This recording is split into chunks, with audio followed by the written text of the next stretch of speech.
me. My name is Elias, and I am on a daily basis the boss of Enspyre. I decided a long time ago that I don't like to spend too much time in the morning, so that's why I have no hair and wear the same clothes every day. It makes things streamlined. Yeah, it might not be choice, but okay. Yeah, I came to Taiwan 13 years ago, and within literally weeks of coming here, I started to work on starting a business. The very first business I wanted to start was a laundromat. Back then in Taipei, there were 3 of them in the whole city. And we started working on figuring out, what does it take to run a laundromat. I became the member of the American Coin Laundry Association. Any fellow members here? No. I bought their startup kit, and it was a binder about that thick with some VHS tapes and whatnot, and we did a lot of research. Eventually, we chickened out. We needed $3 million to start the first one, and at the time, there was a lot of money. What we did start instead was an online business. We started a website. We were doing this at night, weekends. We wanted to keep our daily jobs for income and so on. It went quite well.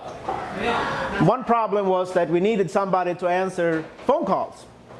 Because, you can send out the quotation at night, but then, the next day, maybe you want to follow up with a customer, or they want to follow up with you. And to answer the phone on a mobile and saying, I'm sorry, my boss is here, so I can't really speak to you right now, wouldn't work.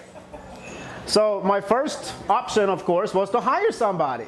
But we were an internet company with absolutely no need of an office. And I tried to hire somebody. But it was a little bit hard when I was talking to this. Susan, I work in my bedroom. Would you come and work for me?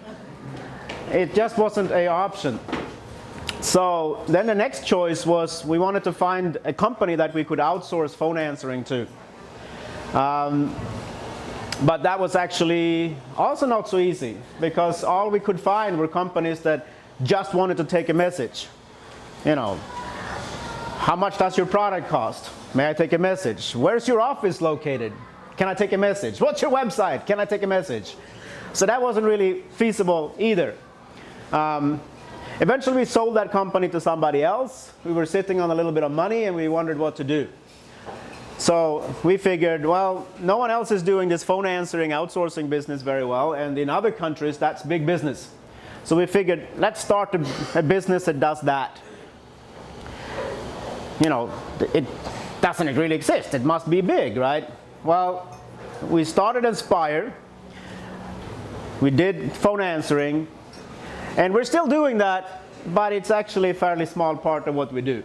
Because first lesson that we learned there was that just because something doesn't exist and just because something is popular in another country doesn't mean it will be popular here. The Taiwanese bosses that would be buying this really are not all that keen on outsourcing. So that was a big lesson. You can't just expect that you're bringing products in from another country and it's going to work.